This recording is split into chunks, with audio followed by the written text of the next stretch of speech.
महाराष्ट्रातील खासदारांना विकत घेतलं जात आहे. मी म्हटलं काय भावाला, म्हणलं काय भाव आहे, भाव काय लागलाय ना. ते म्हणले भाव तोच आहे, हमी भाव 50 कोटी, पण आज रात्रीपर्यंत सगळ्यांना 15 कोटी रुपये त्यांना आज रात्री पोचतायत आणि मग ते खासदार दिल्लीमध्ये येतील, त्याशिवाय ते विमानात बसायला तयार नाही असं मला सांगितलं. याची माहिती मी समाज माध्यमांद्वारे आपल्यापर्यंत पोहोचवली, कारण माझं ते कर्तव्य आहे. आता अशा पद्धतीनं कोणी कुठे तृणमूल काँग्रेस असेल, कुठे शिवसेना असेल, कुठे अन्य काही पक्ष असतील, तोडले जात असतील, फोडले जात असतील, तर या देशात निवडणुका लढण्याला काही अर्थ नाही. मी अजून असंही म्हणतोय, ज्या आमच्या खासदारांची नावं येत आहेत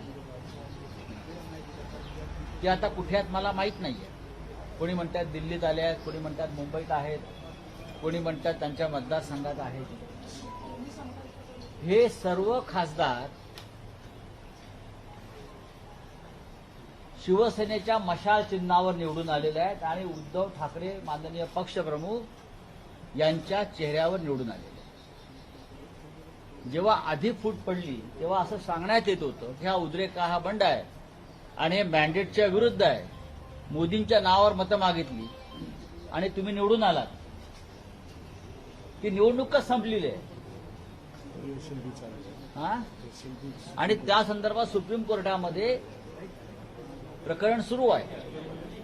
पण हे जे खासदार किंवा हे जे आमदार किंवा अन्य कोणी, मग तृणमूलचे असले तरी तिकडले, हे खासदार पूर्णपणे शिवसेना उद्धव बाळासाहेब ठाकरे पक्षावर निवडून आले.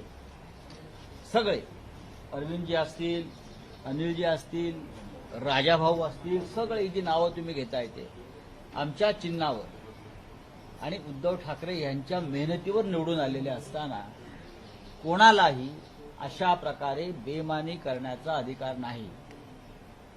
विशेषतः 15 आणि 50 कोटी रुपये घेऊन. या क्षणी मी कोणावरती आरोप करत नाही, पण मागे जे काय झालं त्याची पुनरावृत्ती पुन्हा होणार असेल तर या वेळेला महाराष्ट्राची जनता गप्पा बसणार नाही.